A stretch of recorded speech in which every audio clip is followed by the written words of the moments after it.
Hello, everyone. Welcome. Thank you all for being here.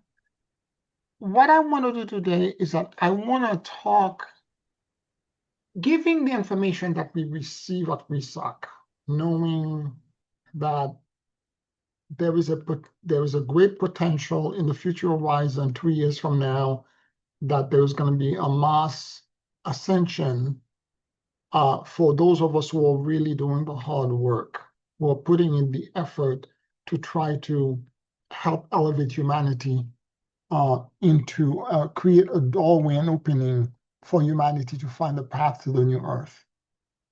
I wanted to talk a little bit about that process and more importantly about how to humbly and honestly initiate this process. We have talked about a lot of technologies. We have talked about the beyond time and space. We have talked about the torsion field enhanced version. We have talked about all kind of spiritual practices that we should be doing, the slow version, the fast version of the torsion field, and then how we can project it, the beyond time and space to actually stop, create a measure of God to change physical laws of nature so that that exception can create a miraculous transformation and change to temporarily hold things and allow that exception to create reprieve as a way of intercession. However, what I want to do now is that I want to talk before we even get into that, because that situation actually triggered on my morning class last week a few of my students to begin to experience what I consider the foundational stone for ascension, which is a test called the dweller on the threshold. In the mystery school, that's what they called it. Sometimes it's referred to as the dark night of the soul. It's referred to by many names, but bottom line, what it involves, it's a confrontation with, in the mystery school, the way they describe the dweller, they saw him as a shadowy figure, not exactly a demon, but a shadowy figure that stands at the threshold when you're about to be elevated into any expansion of awareness or consciousness, any new level of initiation, any new, and particularly, let's just say, if as per challenge for Melchior, if we are going to all ascend by May 2027, so there's a big shift in awareness and elevation that's going to take place. And when you're about to do this, I can tell you that at that moment you are confronted with the dweller. The dweller will come in to create a comparison and contrast between you as a flawed, imperfect, and broken human being and you as the ascended being that you want to be, beyond time and space and doing all these miraculous and great things for humanity. And you now, as a human being, being flawed and imperfect. Moreover, aside from that, but you will begin to also be very experiencing deep emotion of what I call the imposter syndrome, which is to feel that what you're being asked by the people around you, or what you're feeling in your core, although you're trying to ascend and you're doing all these great exercises and energetically you feel big and you feel whatever, but there's a part of you that feels that you're lying, that you're a fraud, and that you're deceiving everyone, and at some point the gig will be up and everyone will see you for being a liar. This is the crux of the test, okay? It's for you to try to sit with and it's not just, uh, Janice, in the context of what we were talking about before the class began, people asking you for help and all that, you can begin to understand you not feeling qualified at this moment. The reason they're coming in is because of your desire to sin. And the dweller is putting them on your path to test you, to test your resolve, to test whether you're capable of removing, because at the bottom of all of this, the sense of being a fraud and being being a liar and a deceiver and not being honest and truth. The root and the bottom of it is shame and undeservedness. Feeling that you're undeserving because God and the universe, us being ascended, is actually a natural state. It should be the easiest thing in the world. It should be like making an eyelid. And the reason we are not experiencing it is because we feel the gift from the creative principle and the uncreated power is so powerful and so abundant, and so we feel undeserving of it. We feel that we have to work hard and we have to apply all these efforts. We have not done enough. We should be, giving food to the lepers, like Mother Teresa in Calcutta. We should be taking a bullet or get crucified. Whatever it is, warped perception that we have of what the church and all religious upbringing has brought to us. We are not doing enough. And we feel undeserving of approaching that kind of high elevated territory. And therefore, there is a sense of us being an imposter and not being true. Now, this is not something we say aloud. This is not something that we articulate, but it's something that we feel in our core.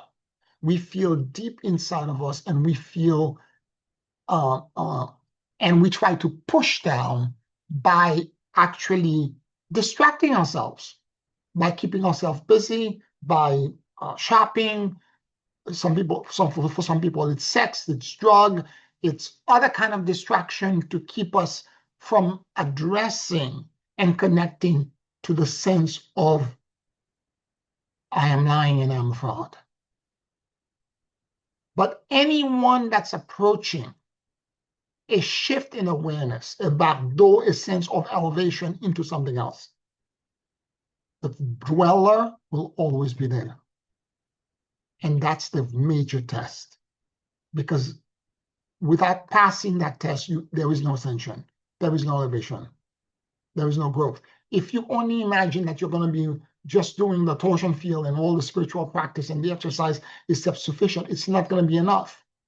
Because yes, you're going to have energetic elevation. Yes, you're going to feel very high and very big for a moment, etc. But you will not have the authority and the power to truly vibrate or hold it for very long.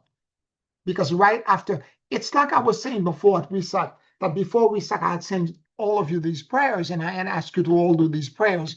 It's because every time you go to a spiritual festival when things are going to be extremely elevated and extremely high, you have to start by doing penance. This is the point of penance. The penance is done. It could be a prayer. It could be a spiritual practice that you're doing. It could be you looking at yourself internally and seeing your flaws and trying to reconcile them and become neutral to them. The reason for this is because that's the only way we can feel deserving of this spiritual elevation and high we're going to receive at said spiritual festival, or for that matter, at said ascension that's coming up in 2 years. We are going to have to face, all of us will have to face the dweller. And the dweller is going to have to come in whatever way it wants to come to test you and to see if you can remove the brokenness, the undeservedness, and the shame that you're feeling deep in your core. Yeah, I really relate to that. And thank you for making that point. It makes so much sense.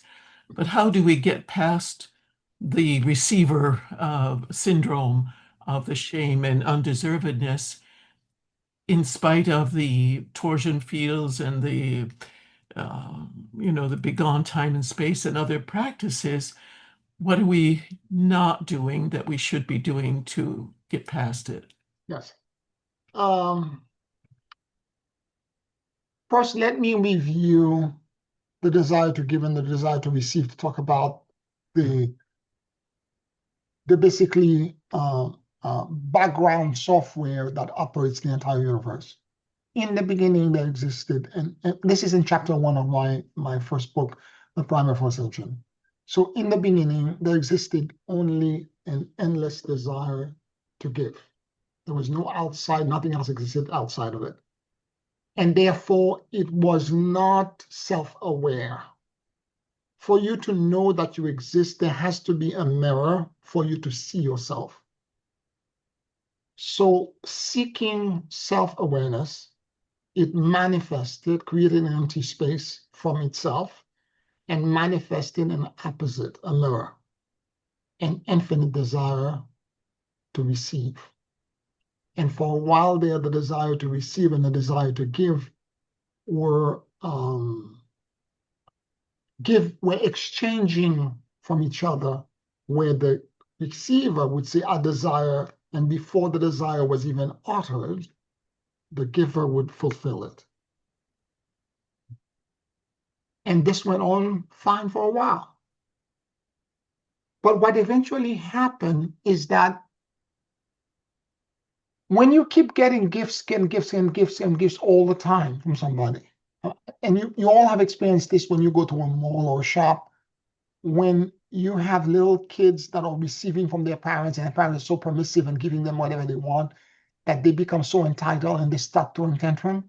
I want this right now. I want, that kind of like, and they start screaming and getting hysterical. So on the one hand, the receiver became highly entitled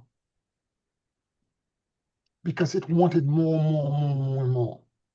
But the opposite, it's like a seesaw of that entitlement, is shame. The opposite of it is that I didn't do anything to deserve this. I'm getting it for free. I need to make an effort, and I'm making no effort. Therefore, I am shameful. I feel undeserving of it. And so the entitlement became bigger, and the shame got suppressed and was bubbling up and getting even bigger. And it got to a point that the shame was so strong, at some point, the giver was about to gift the receiver something, and the receiver said, no, I don't want to get any more. I don't want anything from you. No. And the moment that happened, there was a dramatic change in the flow of energy between the two. The receiver shrunk. The giver was infinite. The receiver was the mirror of infinity. The receiver shrunk into a point that was like the size of the head of my finger. It just shrunk. It collapsed. And as it collapsed and shrunk, it realized it made a mistake. Because before, it's a gigantic shift in awareness from being infinite and having no beginning and no end to collapsing into a point. It got scared. It said then to the giver, I made a mistake. Come back. Come back, please. I made a mistake. But the receiver, the giver, knew, I can restore everything. But if I do, I will fulfill every desire that the receiver will have, but I will not be able to remove the receiver's shame and undeservedness. That's the real core issue, and I have to figure out a way to solve it. And it came back and touched that dot and shattered the receiver in what is described in the Kabbalah as a gigantic spiritual detonation. And that explosion was the Big Bang. And it created space. It created all the planet. It shattered. It created all of us, everything that we know in this universe. It created all of it all at once. including space-time, because space-time did not exist before that. And it created all of this as a stage to allow the fragments of the receiver, which is all of us, all sentient beings, to learn how to give and receive from each other. Now, simultaneously, as this explosion and detonation occur, the giver also created a resisting force called in the Kabbalah Hasatan. It's not a man with hoofs and tail and a pitchfork.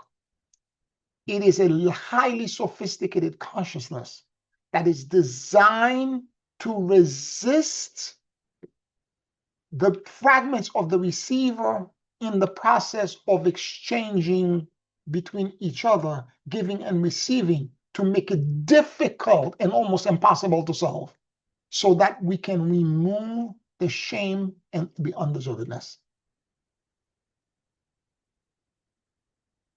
And that part is important for us to understand. In fact, in the book of Job, Job chapter 1, you will realize Job, there was a meeting in the heaven, and God was there with all the angels, and Satan was there with God having a conversation about what he's been doing. He said, I've been going to and fro and all that. And God was bragging about Job. And then Satan said, but has he been tested? And God said, well, you can go test him if you want, because I know he will never deny me. And sure enough, he did go to test Job. He said, do not kill him. You can take everything you want from him. And he lost everything.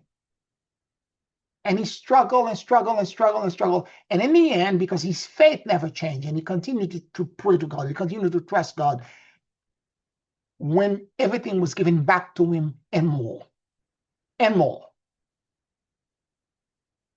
I want to talk about this in the context before I get to, because the bottom of all, the undeservedness that we're feeling, the sense of imposter syndrome, the sense that it's impossible for me to be able to ascend in 2 years. I don't feel deserving of this. And as all of this, as we struggle, and it's not conversation that anybody will want to say aloud. I was very grateful to Lisa in my class on last Sunday morning to be able to say this aloud, because it allowed me to introduce that topic. Because most of the time, people silently suffer for years without saying anything, because they're afraid people will reject them, because they feel broken, they feel incomplete, and they feel so imperfect and so human and so shattered that they are afraid to say it out loud. And to find somebody that has the nerve to say it was a commendable thing. And more importantly than commendable, it was also an opportunity for me, as far as all our group body is concerned, to bring the topic up and to have instruction and teaching related to this. For no growth can occur if you don't pass this test. Now, to answer what Janice was asking before, which is how do you pass this test? You need to first, instead of suppressing and distracting yourself from thinking about it, and you need to actually go into it, very much like Kuan Yin did when she was in Fragrance Island examining, meditating and examining how her dad tried to hurt her for so many years, and how she was she had to understand the karma. And as she sat down and began to focus and listen, and so the first step is for you to listen to yourself. You need to be a witness to your own self. Without judgment, without accusation, without feeling mea culpa, mea maxima culpa, it's my fault, I should be doing more, I should volunteer for charity, I should quit my job and go found an NGO, I should do, instead of you accusing yourself and self-flagellating, you should, without any judgment, without any accusation, listen to your brokenness. Go deep in your core go deep inside of you and go in the feelings, the emotions, the tributary emotion and the tributary feelings that are connected to the sensation that you're a fraud and you're lying, and that you're undeserving of whatever good that may happen with an elevation. The first thing is to go into the brokenness and realize, my God, if you feel like you're a procrastinator, you never complete anything, I'm a procrastinator. I keep doing this all the time, all the time. God, I'm acknowledging this in me. I have a temper. Oh my God, sometimes I really flare up and I say things I shouldn't say, and these things comes out of me and they end up being very hurtful. Oh God, I'm acknowledging this in me. And then you go deeper.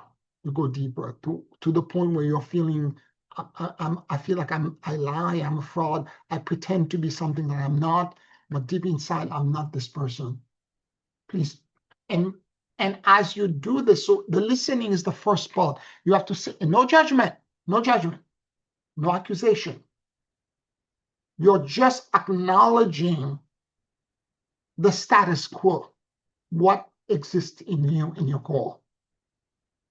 What flaws, what brokenness, what vulnerabilities are you experiencing? Just acknowledge each one of them, one by one, one by one, one by one. And as you acknowledge them and you sit with them, identifying what they are, identifying how, the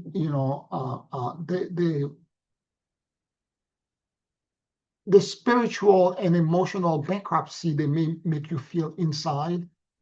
Because most of us, when we're doing spiritual work and we want to advance, we want to evolve, we connect to the light figure of an ascended master that we want to be. But none of us focus on our humanity. And I'm going to say this to you. No one can become divine without first becoming fully human. It cannot happen. Because it's in the crack and the crevices of your own darkness and shadow that the transmutation needs to happen, so that the philosopher's stone and the light and the brilliance of ascension can rise. And if you try to do it from the top, it will never ground. You will have no way of grounding it in you. You will become almost like a split personality, almost schizophrenic. On the one hand, when you're talking about the spiritual stuff, your one personality comes in, and then the human part will be always denied and suppressed and pushed back into the shadow. You will not be integrated and whole and complete. So the idea is to focus on that part and fully lay it on the table completely. This, and in the case of Kuan Yin, she acknowledged all the things that her dad did, that in her core, she's probably capable of doing that and more. Her dad was nothing more than a mirror and reflection for her, for what her own shadow looks like. And she had to acknowledge that part exists in her. And once the acknowledgement is more or less complete, it doesn't have to be completely complete, because sometimes these things take time to unpack. When you think something is all completely unpacked and something else is behind it. So however it works out, the next thing for you to do is to pray to your higher self, the ascended being you're trying to be, and God, and ask both parts of yourself for forgiveness for being so flawed, so gullible, so broken, so human, and so imperfect. Now, this is not something that's happening overnight. You need to work on this for a long period of time, where every time you feel the flaws, because you're going to see it now that you've acknowledged it, because you were suppressing it before, you were subconscious. Now you are acknowledging it, you will see it in your life. there I am again. What I'm saying here, I'm not completely convinced. I think I'm being a fraud at this moment. I think I'm lying about this, that, or the other. Then what you do at that moment, you forgive yourself.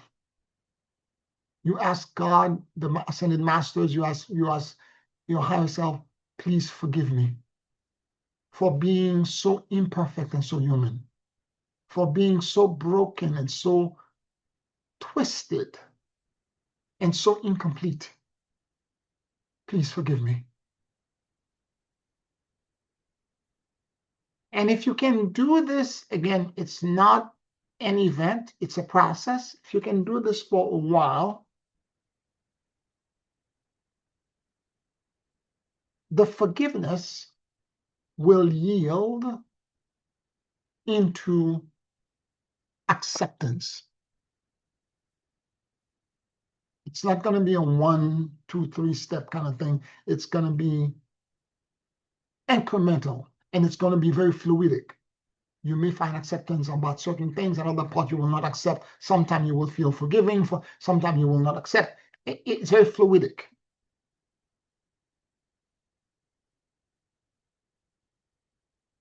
And ultimately, as you continue to accept yourself as being a broken, simple, struggling, fragmented, and fractured human being, you're going to get into a point where your acceptance will evolve into true self-love. And that self-love will pour into all the shadows and the crevices, and will pour into all of the hidden tunnels that exist in your fractured psyche. And this is the root of true ascension and illumination. Because at that point, the gap, the shear, the schism that exists will begin to be filled in. Because there is no greater healing power than love.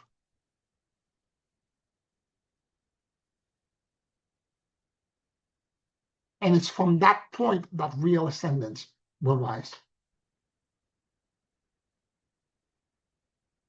But that ascendance will be rooted, deeply rooted, and you will ascend in all of your bodies.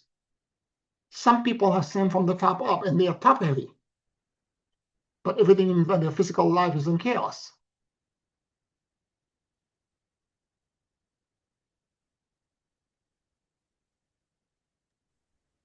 Wow, Pierre, you've shared so much and so deep. A question that comes to my mind, it is healing indeed when love becomes a reality, self-love, more than what is currently lip service or academic concept. But then it drove me to consider that healing of all kinds uh, needs to be an evolution, whether it's physical or emotional. Healing needs to be an act of forgiveness, then not just for self-love. Is that true? Yes, and thank you, Janice, for this, because it's a great way for me to move to the next point, which is we're talking first about self-healing, right? When you, and this is the breakthrough for Kuan Yin. This is how she became the Bodhisattva. Her name was changed to Kuan Yin, which translates into she who hears the sound of the world. Really, not the sound, but the suffering of the world. What she realized when everything became lit up inside of her, because all she really wanted to do was to listen to her brokenness and listen to herself. She didn't know all these steps. She kind of fumbled into them. They kind of evolved one after the other. And as she went deeper and deeper and she began to heal, all of a sudden she began to realize that she could hear and sense the exact same brokenness that exists in other people's soul. And she was able to not only listen to them and witness them without any judgment, because the same thing exists in her. Moreover, she was able to now forgive them for being broken and being human, accept them for being broken and being human, and loving them for being broken and being human, and therefore heal them.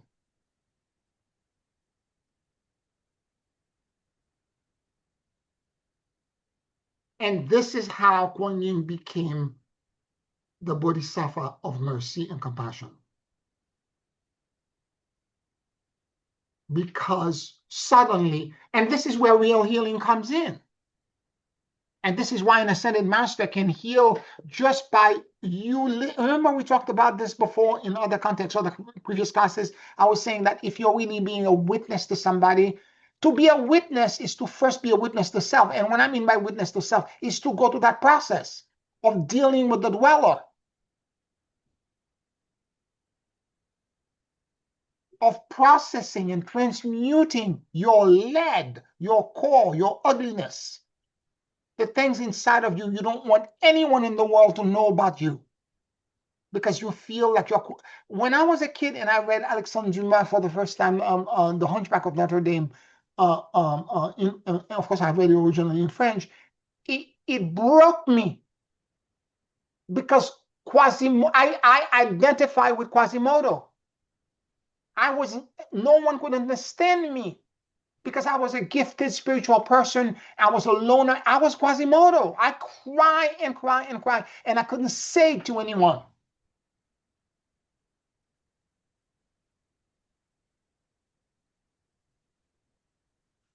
And so when you realize that from that brokenness that exists in you, if you can transmute that lead and transform it now into self-love and light, it illuminates from point that was so deep in your shadow that the differential between that and you being an ascended Christ or Melchizedek being, that differential is so big, you release more light into the world than anybody else.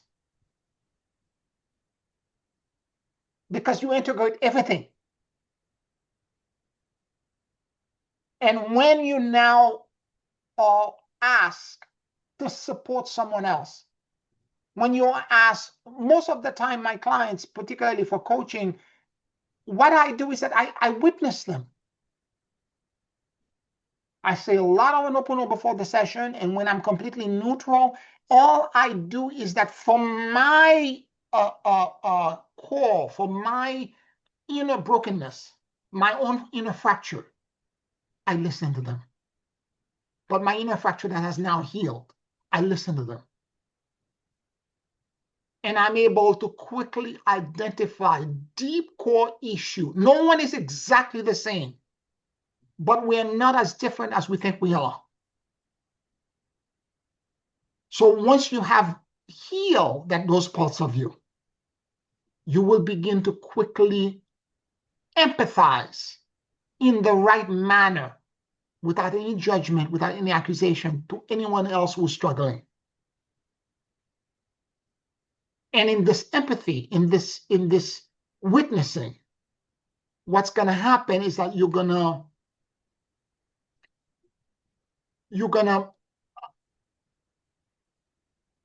when someone who is that broken and was hiding this deep core secret that they could not share with anyone, when they feel for the first time that somebody hurt them, because the person through mirror neuron will know when you're not judging them, when they feel like a fraud and they feel like they are the worst person in the world, that they're so broken and they're Quasimodo and they're twisted and they're not straight, something is wrong with them. And when you still sit with them and you're standing with unconditional love toward them, without you doing a healing, half of their burden and their shame is removed. Because by that point, you've confessed them. And not only have you confessed them, but you've given them the absolution.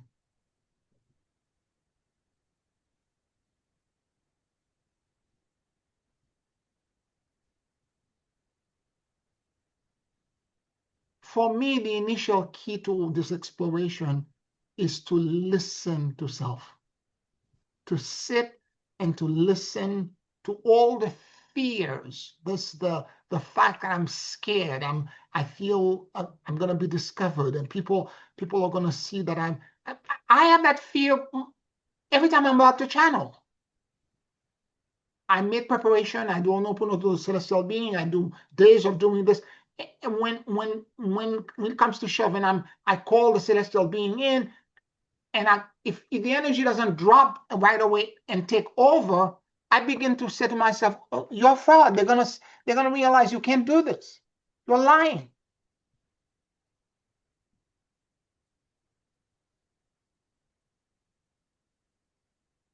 So every time you're connecting and you're transiting between state of consciousness, the dweller is right at the doorway.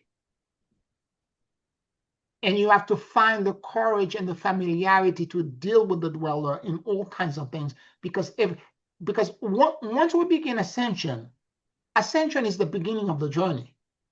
Because behind planetary ascension, there are higher and higher and higher level of ascension. And every time there's going to be another version of the dweller that will show up at multiple other stages as well of growth. You have to make yourself familiar with that territory, with what you need to do.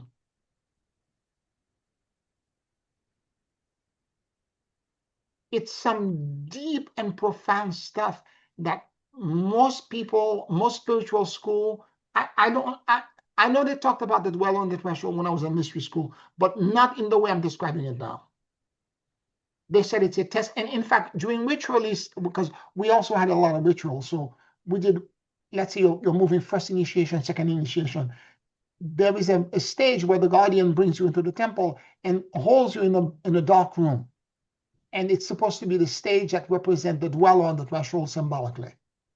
And then from there, somebody from the inner temple comes in and brings you from the darkness into light. And so on and so forth. And there are multiple stages to each initiation. But there's always the dweller test in all the initiation.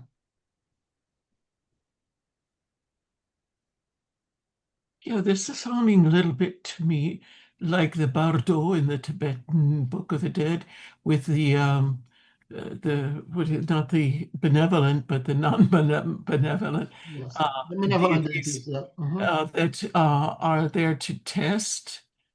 Is that possibly a parallel? Yeah, it is a parallel. It is definitely a parallel.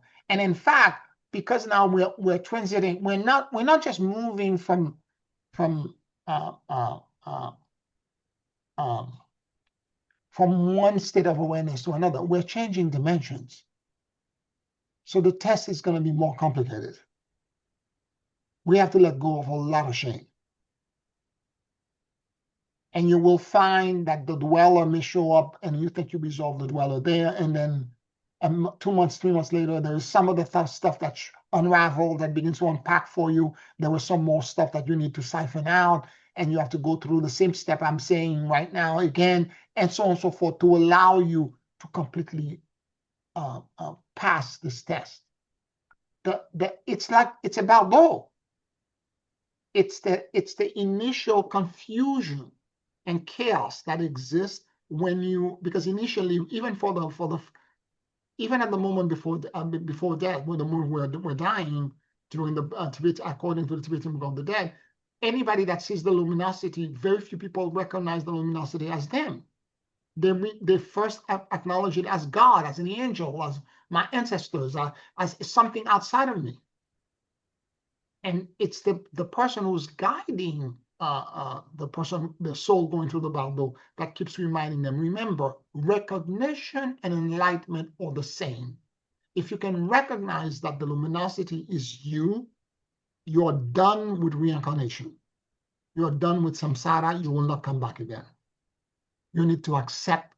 And again, for you to accept, you have to remove your shame. You have to remove your undeservedness. Now, if you had not done it, this is why a lot of people keep coming back. If you have not done it the way I'm talking to you right now in your life over and over again, when you get into the bardo and you're transiting for 49 days, you will not be able to do it because you will not recognize it. It won't be something that will feel familiar to you, and you will reincarnate to try to do it again. So doing this actual practice is going to help us when we are transiting in the bardo, the 49 days of the bardo as well. So it's important for us to understand this and to give the practice a real go and to allow ourselves to accept and transit through it so that we and this work is so intimate and so personal and it's so deep that you can't fake it. This is not something you can fake. And when the love come and the ascendance and the illumination come, it will rise, it will rise, it will shine so bright, you will feel as you wake up that there's light all around you. You're illumined.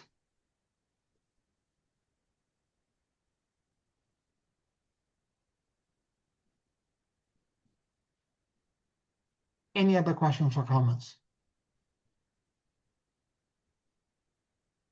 I like what you said about ascension being an evolution and this process of self-forgiveness, of facing our brokenness is not a one-shot deal, that there are steps that lead to the next evolutionary step, I guess. That's the key, not to feel discouraged that you're not going to ever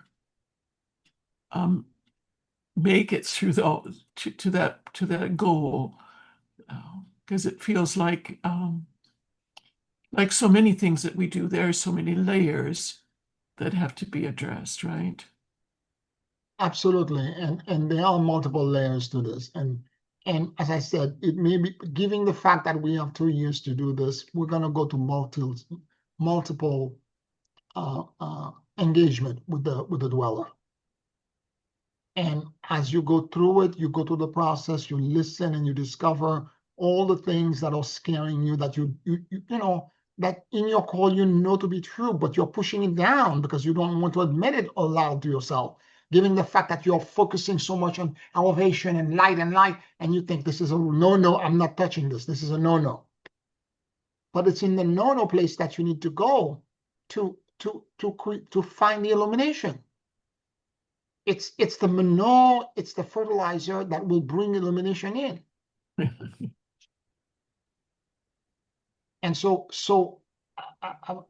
as you're going through this, you're going to find maybe 3 months goes by, you're completely in that illuminated state. And at some point, there's also, you begin to, as you continue to listen to yourself, you realize there's some other parts that you didn't see. Then you repeat the same process. Yeah. You listen to it, you sit with it, you acknowledge the darkness, you acknowledge the stuff that makes you feel uneasy, that makes you feel scared, that makes you feel undeserving and shameful, because the shame is so deep. Remember, it was before time and space. Whatever shame that the receiver that was infinite had, it was a huge well of stuff. And we all have it. We're tapping into it. And so for us to be able to kind of like release all of this, it's not going to be a one thing. There will be multiple connection and as I said, engagement with the shadow. And as we do this, at some point, we will release enough to cause us to accept the elevation and the ascendance that Lord Melchizedek is offering us with all of the practice that he's giving. Now, while I'm doing this, I still do my practice, my other spiritual practice, but I add this as a personal thing for me to deal with. And I continue to do my normal practice as well.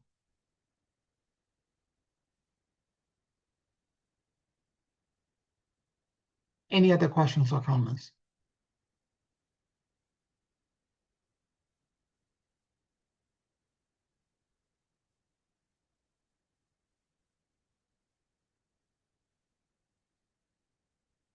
Now we need to make sure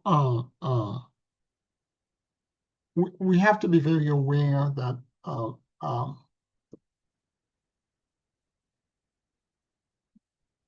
again, I'm not forcing you into anything. I'm just suggesting that you do this, because with this, real liberation will occur.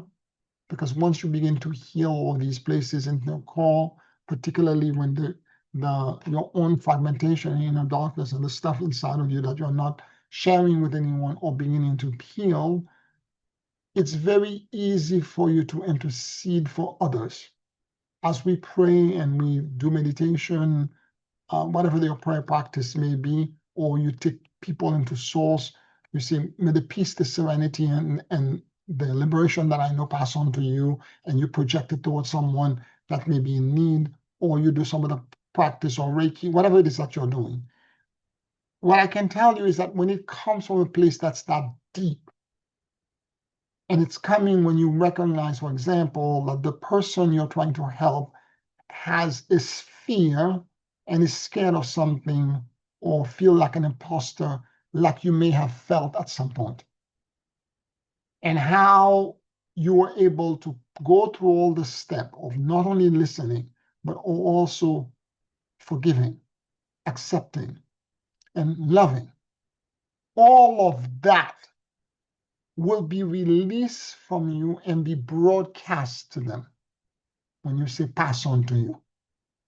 And they may not personally get all the nuance of the frequency and the vibration, the details that you're passing on to them.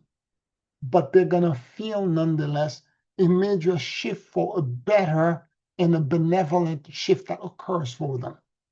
And wherever they were holding the pressure, wherever they were holding back and they were suppressing, there's going to be a huge release. And that will begin to heal them. And so it's important for us to be honest and be sincere when this process is going on, and to not hold back, because you're going to discover things about yourself when you do this that you didn't know were there. You're going to discover feelings, emotions. You're going to discover how complicated the human psyche can be. You're going to discover maybe traumas and memories that you didn't know were there. You're going to discover how, as a child or even in past life, you misinterpreted certain things. And in your gullibility, in your fear and your brokenness, you created a survival mechanism that kind of, that's not really vertical, but it is askew. That's tilted, a tilted axis. And you've been doing this for your whole life. And sometimes, I know for me, some of this stuff I've been doing it for so long that I got scared. I'm like, my God, how do I correct this? I've been doing this for so long. How do I, even if I do this try to correct this for the rest of my life intentionally, I don't think I can do it. And this is where praying to your higher self, to God, to the Holy Spirit, to whomever you want to pray, is going to be extremely helpful, because you acknowledge that the brokenness is bigger than you, and you surrender the healing and the repair that you need into a higher power, and you ask for help. And that's the key. That's the key. When you ask for help, the help will come.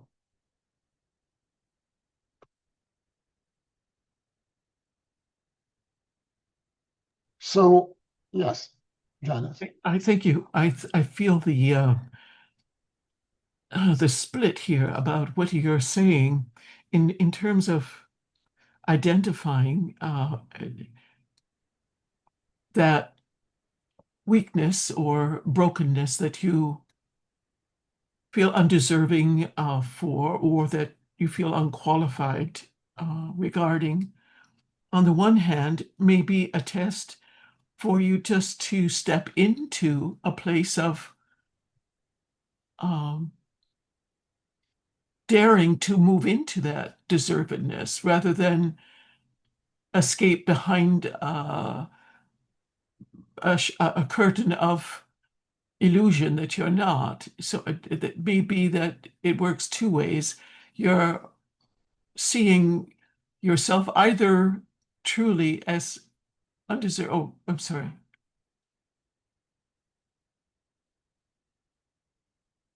He has just taken a full call.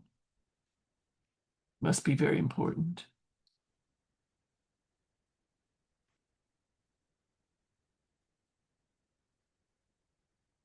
I unmuted myself. It's one of our students, Nicole. I wanted to know if she was okay. Oh, yes, of course. I just was thinking it can go two ways. One, that you recognize your undeservedness and not undeservedness necessarily always, but just lack of I don't know what the word is, lack of capability to step into a situation, or that you should step into it and see yourself and test yourself. It's like Mhm. very often I would be afraid to accept an engagement, right? A performance, a work of art, of music. Oh, that's very difficult. I don't think I can learn it in time, 2 weeks, and this one occasion. And of course, Monty would always say, "You can do it, you can do it." So I accept with somewhat reluctance, and then, of course, dive into the 2 weeks of intensive study, and I do manage to do it. So maybe do you know what I'm trying to say? Yes, Maybe yes, we doubt ourselves when we are just needing to step out. that's And exactly right. That is exactly right.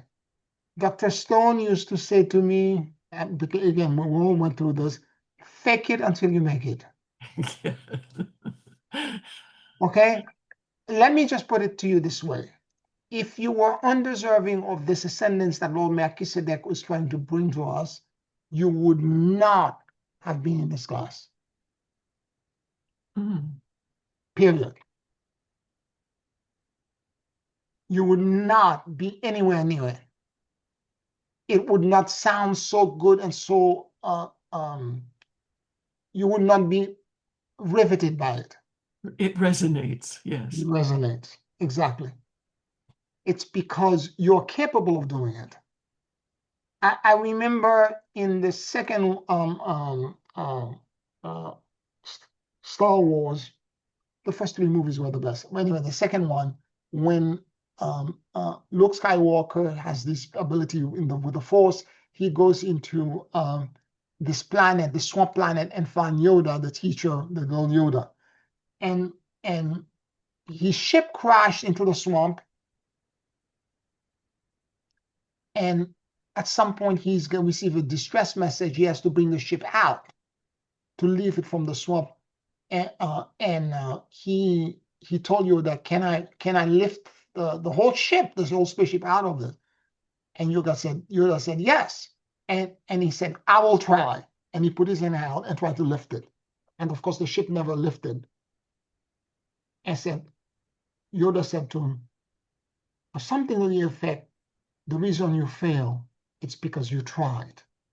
Mm. You Mm. should just do it. Mm.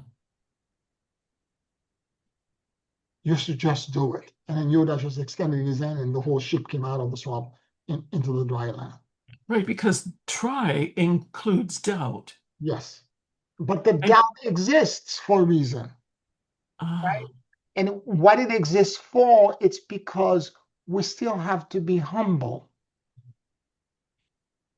Because if you were so cocky and so self, walk around like everything in you is golden and you're completely this and you're completely that, you would end up being an insufferable person and no one would want to be around you.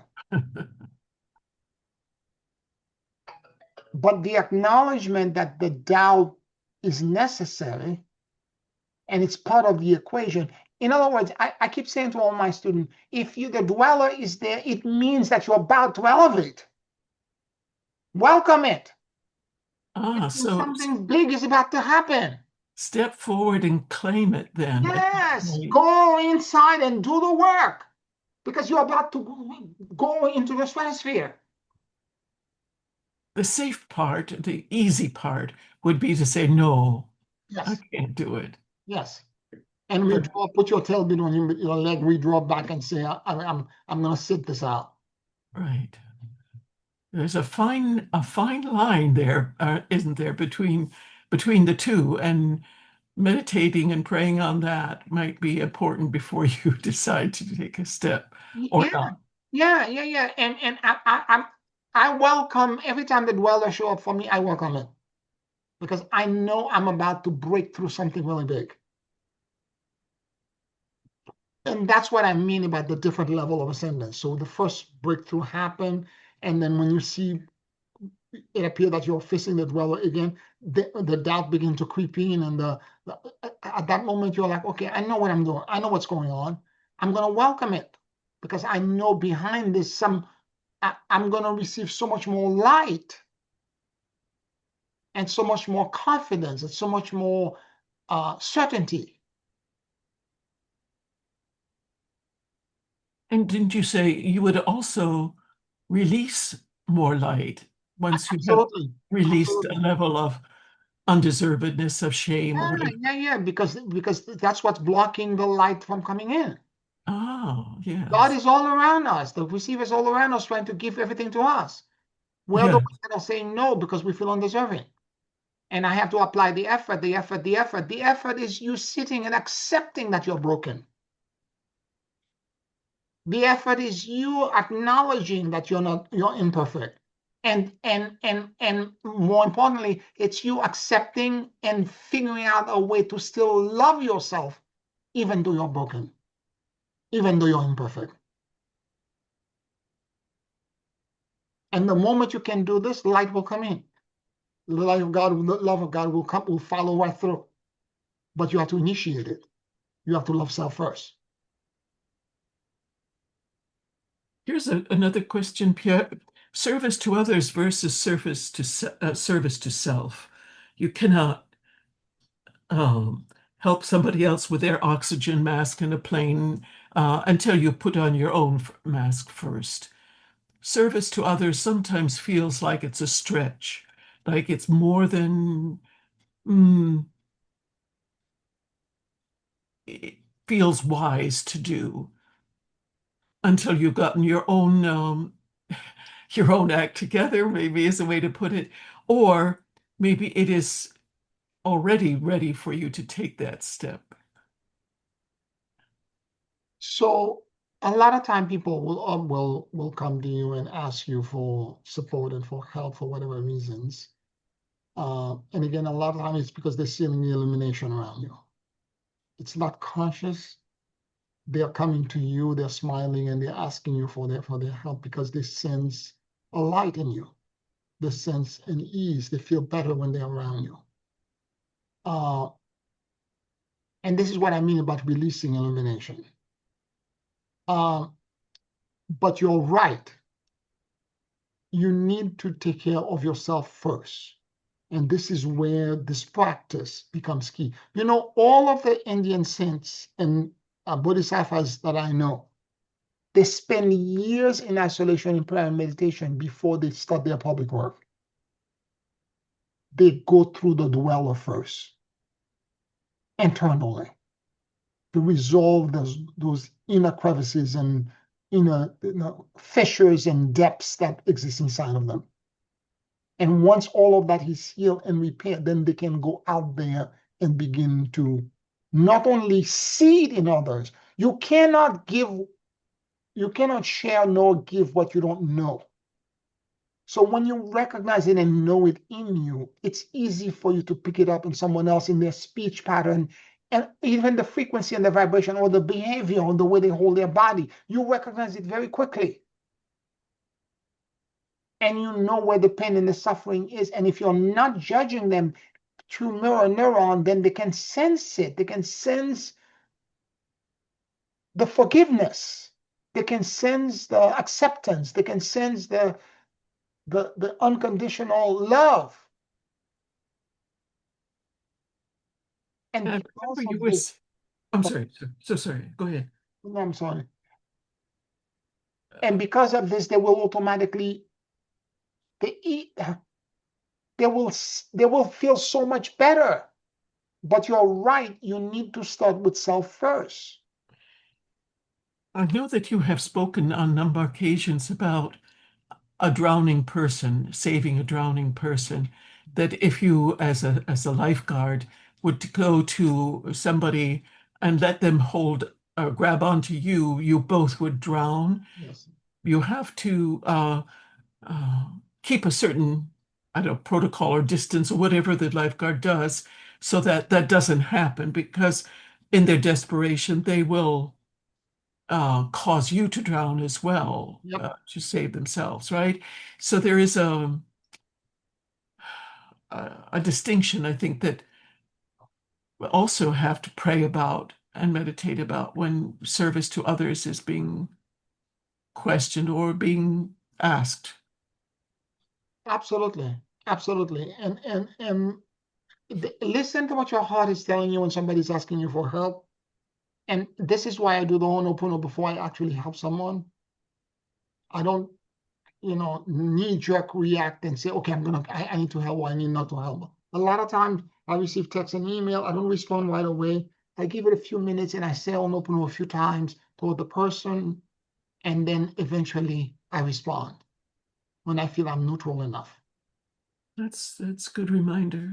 Yeah, and at that point, and I respond from my heart. In other words, if I feel I'm not ready, I'm not the person to help you at this moment. And in some instances, it might be simple advice. And most of the time, when people are in crisis and they come to me, I listen with no judgment. And then once they empty themselves out, Thich Nhat Hanh, who is the Zen Buddhist teacher, he talks about the fact that when you're what they call um, compassionate listening, when you're listening to people like this, you don't give them any suggestion. You just let them empty themselves out. Mhm. But what I do is that after they've spoken and they empty themselves out, I let my heart respond. And the response sometimes might be, well, I'm so proud of you, of all the work that, or I'm sorry about your struggle, or simply say, you're not alone. You're not alone. I know so many other people who are struggling to the same thing, or I've struggled with that as well. And just that mirroring is enough for them to break down into tears, particularly when the burden for them is so deep and they've held it so, they held onto it for so long.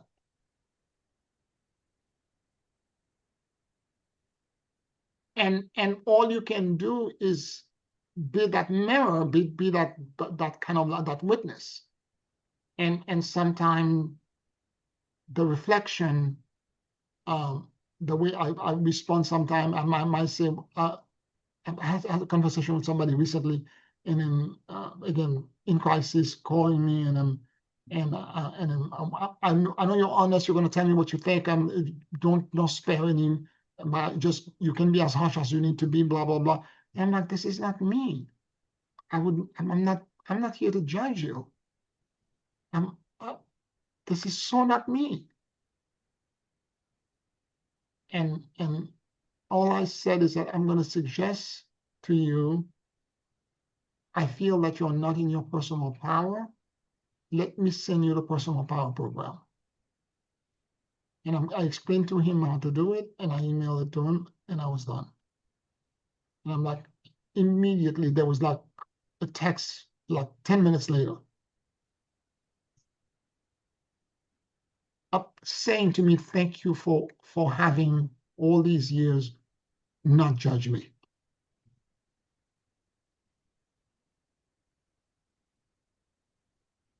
Because the struggle he's going through, I'm going through them too. I can handle it better probably than him, but I'm going through them too. So it's not for me to tell you what you should be or should not be doing, or to tell you that you're handling it bad, you're better. In other words, you have to listen without trying to sound intelligent or have one on top of them and sound and give advice. And I love the way Thich Nhat Hanh said it. If you're doing compassionate listening, you should not give any suggestion per se. You can mirror and say, I'm sorry, I apologize. You can say, I've struggled with this as well, all that, but no, how we go tactically in our head. The person says, I have this problem. Oh, I have a fix for this. I have a fix for that. I have a fix for that. You can have a secondary conversation where you bring the fix, but not while this conversation is going on. And I think that's very wise suggestion. Say that again. You have a secondary conversation where you what? The list of the things that you think they should do to resolve it. Okay. You can bring them up. But not at that moment. Not at that moment. You just listen and you say, I'm sorry, I apologize. Yes. I'm sorry for your struggle. Or you simply tell them you're not alone. I'm going through this. I know a few people who are going through this. You have them feel that they are not alone. Because when people are that much in pain, they feel that the universe forgotten them. And they're the only person in the universe that's going through this. And if you can make them realize that they are not, it's not true, the healing begins right there. And that's big. That's big.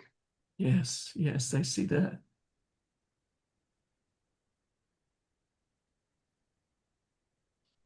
Again, if you're being presented with friends and people in your life, it's the universe again trying to test you. You may not feel up to par to all of the higher level of healing and whatever it is that needs to be done, but you can listen. Yes. You can listen with again, the compassionate listening that Thich Nhat Hanh was talking about, what I call the morphogenic listening. Listen with your heart. Do the Ho'oponopono prayer first, make sure that you're neutral to them, and then call and listen to them, or have a conversation and listen. And as you listen, everything opens up.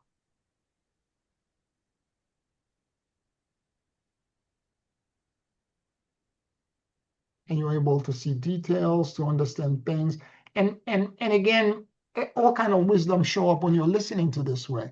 Because what happened is that a lot of time for me, the background, because unfortunately for when you're in that much pain and that much agony, you suppress and repress a lot of things to yourself.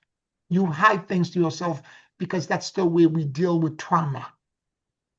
We sponge certain things, we make certain things innocuous, almost like this happened, blah, blah, blah, as if it was nothing. When in fact it was a huge part and there's a gigantic sore there. We pretend, no, there's no sore there. It's just nothing. What happened is that when you're listening this way, you are able to be so empathetic that what it is that the person who's telling you the story is hiding from themselves, you see it. It's like a little vignette open up, a wave of knowing. You see it. Do you acknowledge it as such, or do you just see Well, it? you need to choose. This is where you're staying in your heart will be very real. Sometimes what I do is that I stop. Could you stop for a second? Could you go back? What did you say about this? Could you go back and repeat this again? And then when they repeat it again, if the same knowledge comes back, I'm like, okay, something is there. And sometimes I can bring it out. I can say, I think there's something else there that you need to explore at some point in the future. I think there is a situation that you may be hiding to yourself. I think this is a little bit more deeper. And I'm just, and at that point, I'm very hesitant. I don't present things as if I am the authority and the teacher and I know. Rather, I am a friend and we're in this together. It's a different mindset. Healthier too. Yes. Yes. I'm not the authority. I don't know everything. I'm just a friend. And I'm trying to listen and really listen to you. A lot of times, some of the stuff is deep. Sometimes entire past life sequence just shows up. And I'm able to see that the spouse or the partner that you have in this lifetime, blah, blah, blah. This is not the first time this stuff happened before. I can see it. It just pop up. And sometimes they're appreciative if I say it, I begin to make them realize this is not the first lifetime I feel that you and this person have struggled with this. There's been multiple other instances in which this happened. I remember one time, and that experience was really strong. Past life, the client acknowledged there was a past life between me and this partner, blah, blah, blah, and so on and so forth. And she kept saying, I think we were in Egypt and this happened. We were in temple in Egypt, blah, blah, blah. And as she's saying this, I begin to smell champak flower, which is an Indian thing. Incense burned so strong that I started coughing nonstop. I had to go to the bathroom and get water. It was that strong. And from the champak flower that I smelled, I could see an Indian temple. I saw the mosaic on the floor. I saw the red column. I could see the whole thing. And I had to correct her. I said it wasn't Egypt. I just saw the temple. I just smelled the champak flower. This was India. It was not Egypt.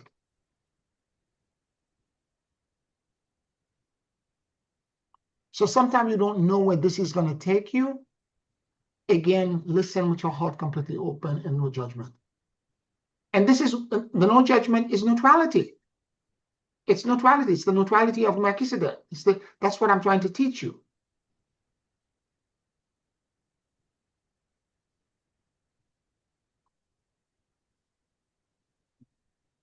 Any other questions or comments?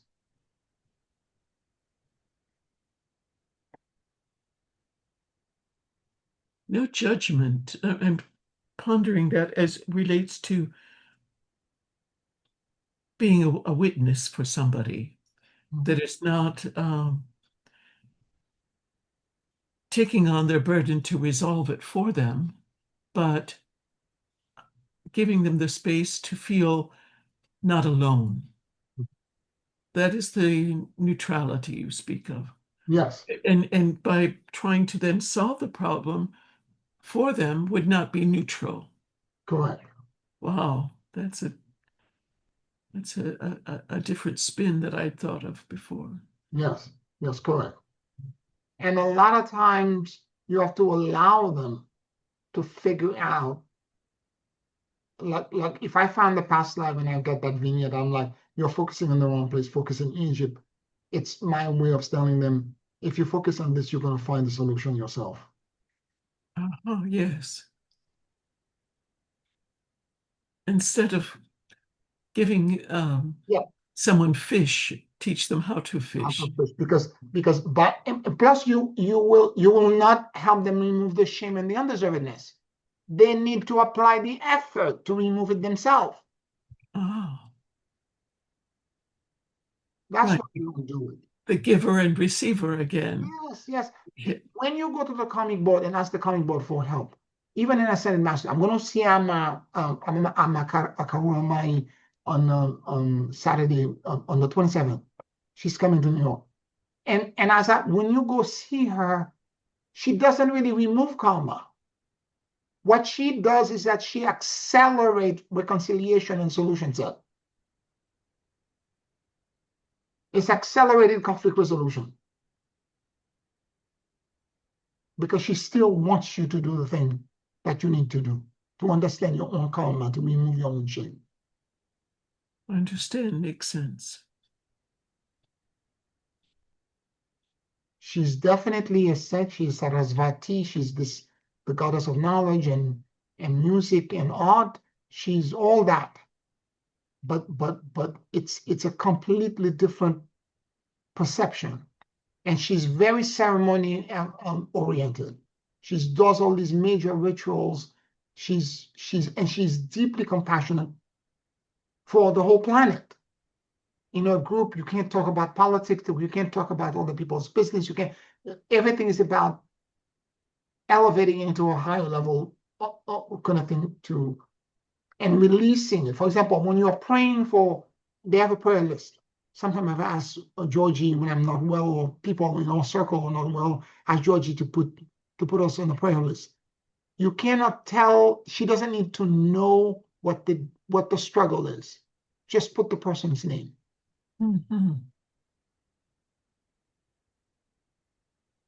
That's all you need to do. Because God will know what you need.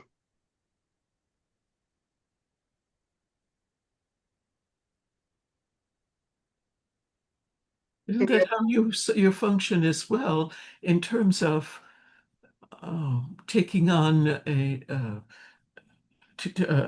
person to assist a client or whatever in need? You don't want to know all the gory details. I do the exact same thing. Just Yeah, outline. Just give me the broad outline. I don't yes, need to know all the details. right, Because if I do this, it's going to, my frontal lobe will try to solve it. right, I'll take the calmer. It's going to be all, I can't sleep.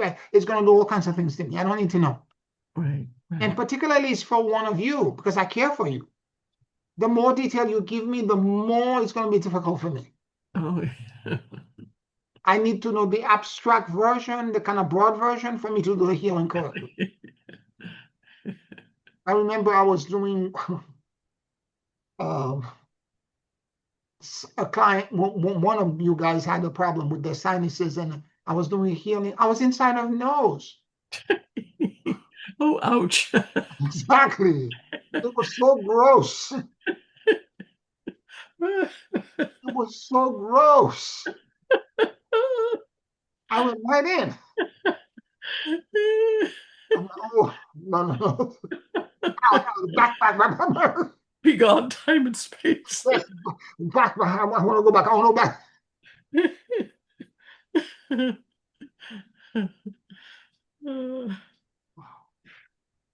All right, let's take a 5 minute break and then we'll do the closing meditation. 5 minutes.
Take a very deep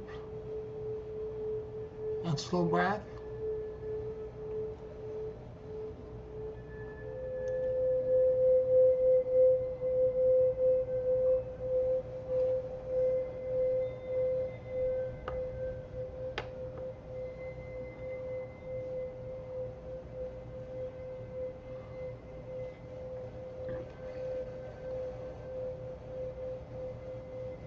And as you inhale and exhale deeply and slowly,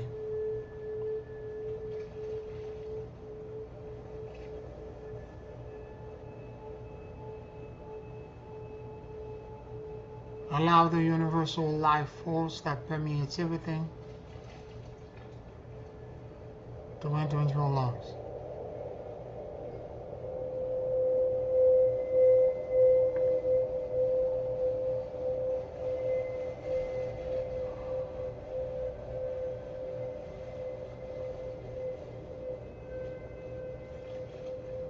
Keep breathing deeply and slowly.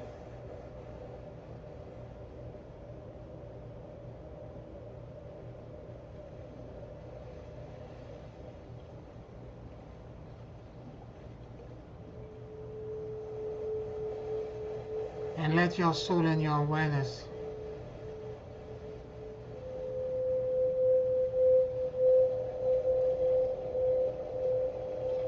drop in the middle of your chest.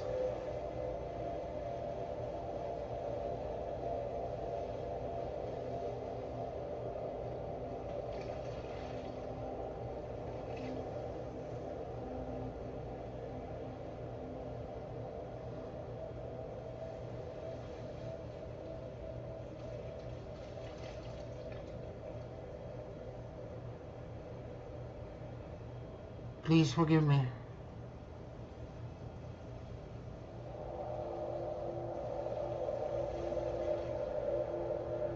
I love you,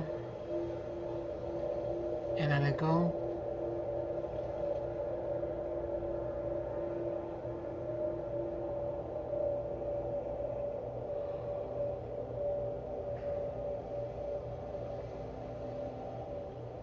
Please forgive me.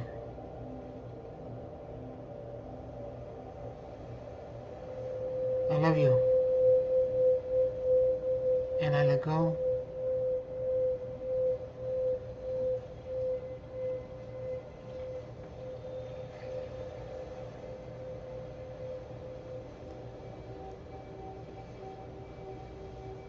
Let your mind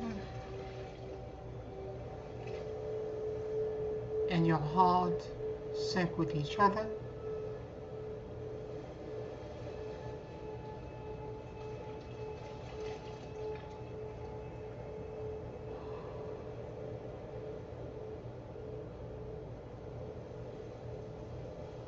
And notice what you noticed.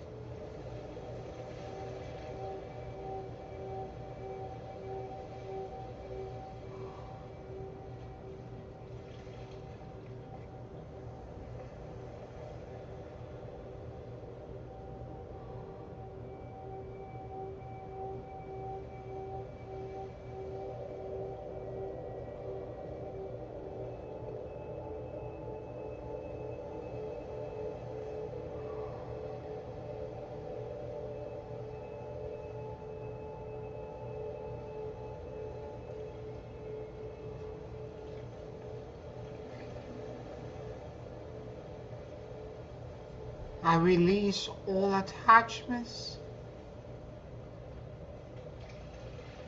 fears, and control.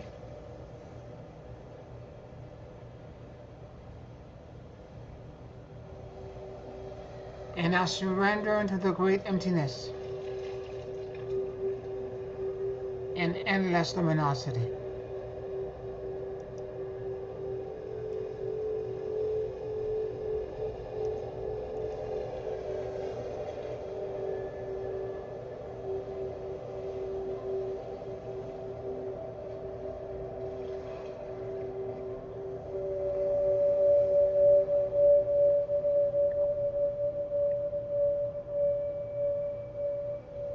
I release all attachments, fears, and control.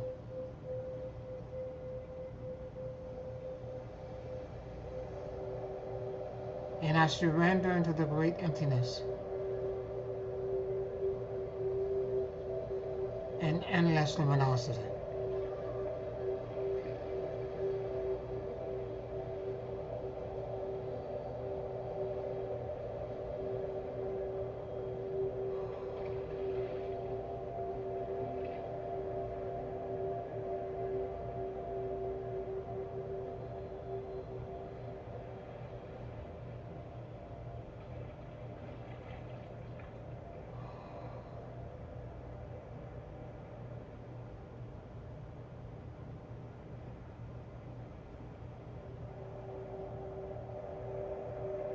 Listen.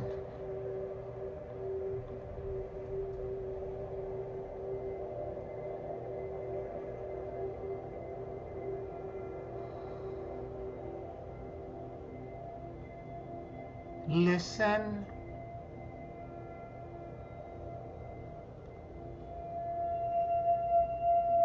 as if the more than 50 trillion cells of your body had ears.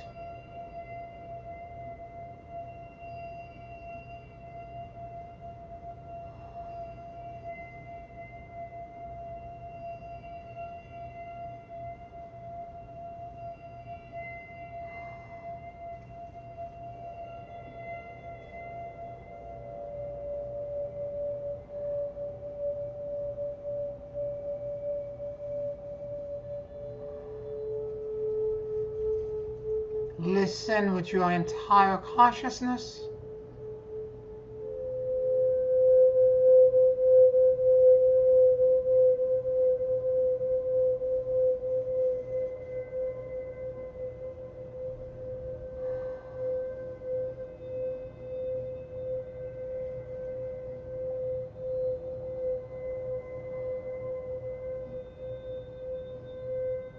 and become aware of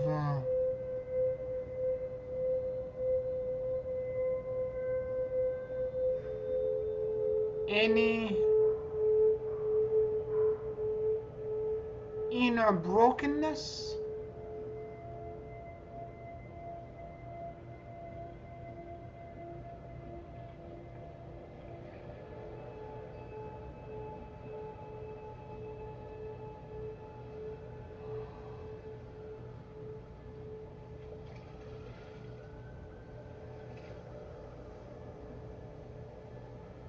any awareness of you being a fraud or a liar.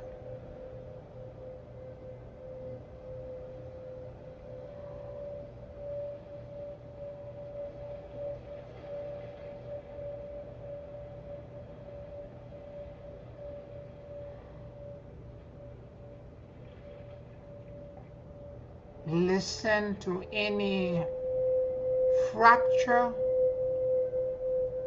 trauma,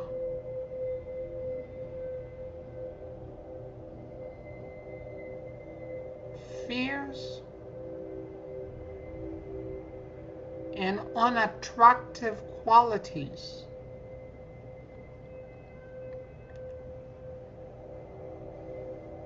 that we are suppressing and hiding from the world.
beloved God, my higher self, and the holy hosts.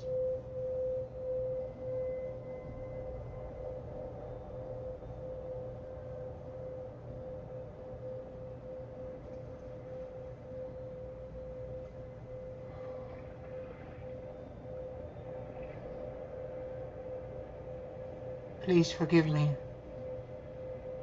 for being so broken,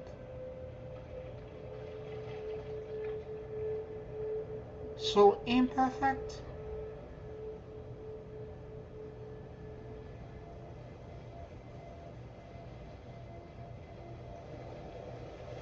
so human.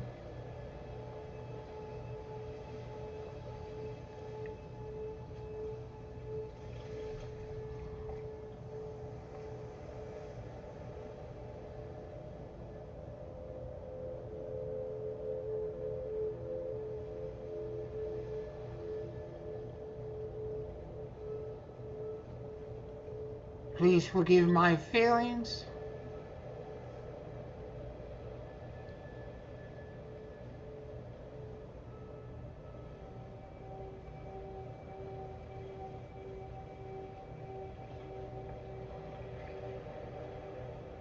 my imperfections,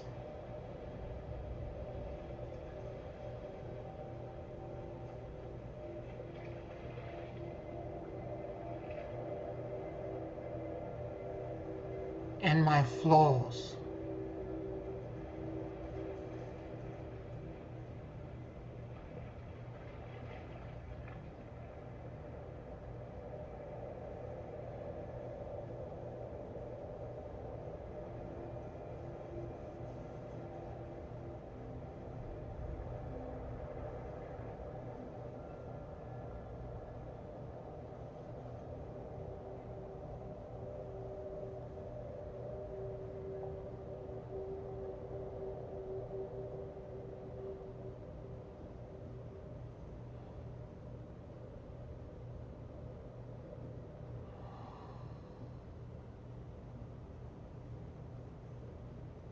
Bring me into accepting myself as being human,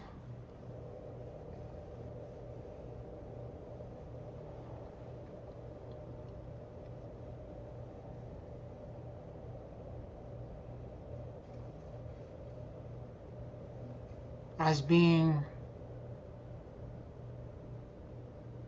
imperfect,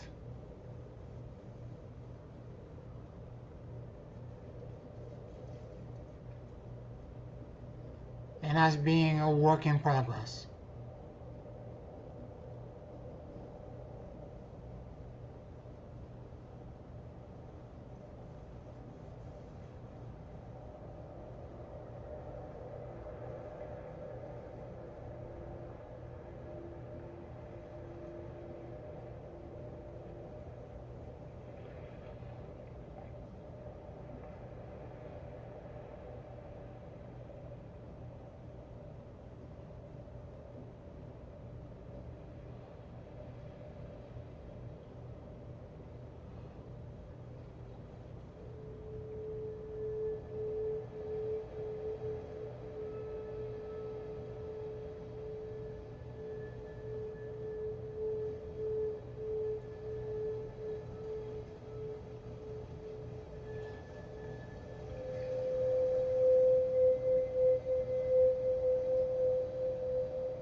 I release all shame and all this undeservedness.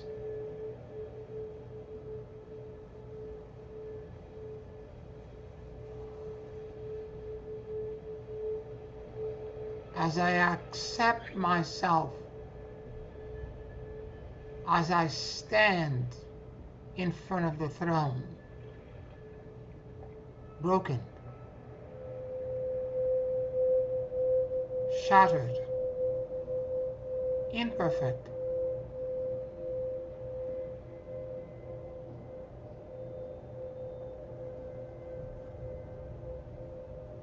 but having value and worth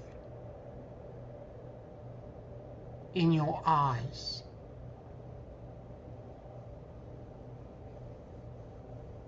I accept myself as being a work in progress,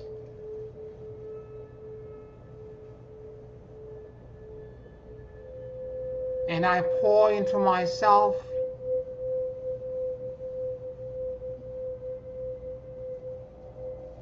self-love,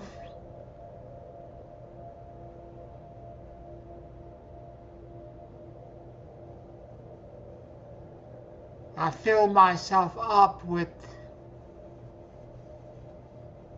tolerance and acceptance and self-love.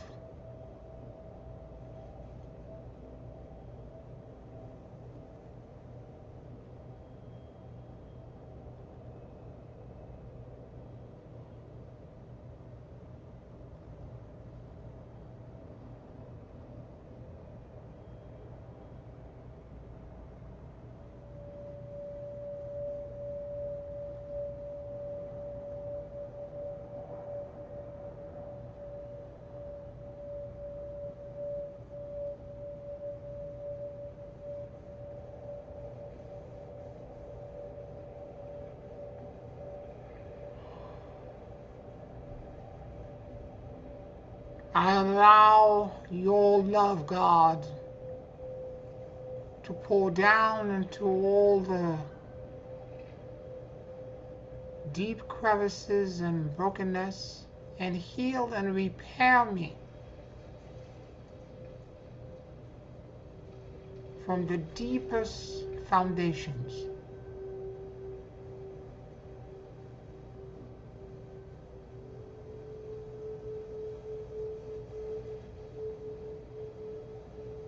All the way back into the throne room of God.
Thank you for the blessings.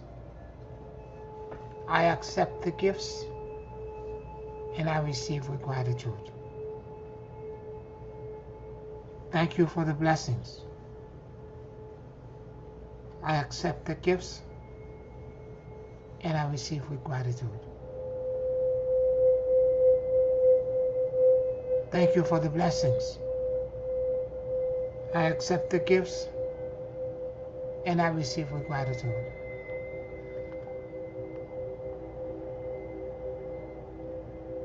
Take a very deep and slow breath.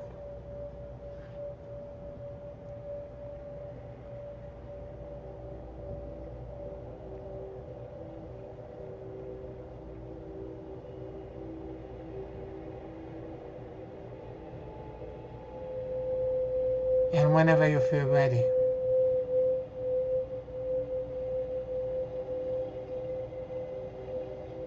you can open your eyes.